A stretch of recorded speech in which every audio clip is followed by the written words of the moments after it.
राज्यात सध्या विधानसभा निवडणुकीचे वारे वाहत आहेत. महायुती असो व महाविकास आघाडी दोन्ही पक्ष चांगलेच कामाला लागलेत.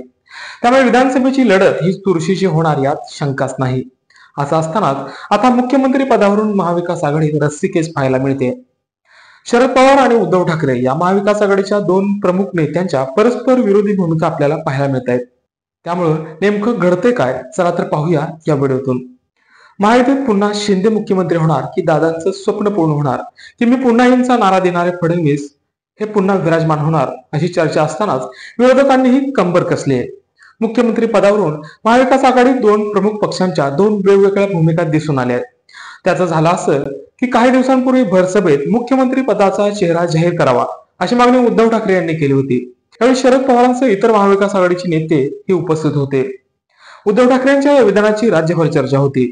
यावर शरद पवारांनी पहिल्यांदाच प्रतिक्रिया दिली. नेतृत्व कोणी करायचं हे निवडणूक झाल्यानंतर संख्याबळ ठरवून देईल असं खुद्द पवारांनी सांगून टाकले. यामुळेच मग महत्वाचे नेते शरद पवार आणि उद्धव ठाकरे यांची दोन परस्पर विरोधी मतं दिसून आली आहेत.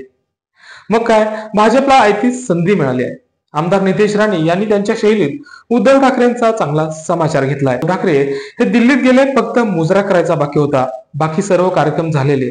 मुख्यमंत्री पदासाठी शरद पवारांनी अशी भूमिका घेतली तर उद्धव ठाकरेंचं मुख्यमंत्री पदासाठीचं दुकान हे कायमस्वरूपी बंद झाले, अशी टीका नितेश राणे यांनी केली आहे. यामुळे राज्यातील वातावरण आणखीच तापलंय. निवडणुकाआधी महाविकास आघाडी आपला उमेदवार जाहीर करणार का, की पवार म्हणाले तसं संख्याबळावर मुख्यमंत्री ठरणार, असा सवाल आता उपस्थित होतोय.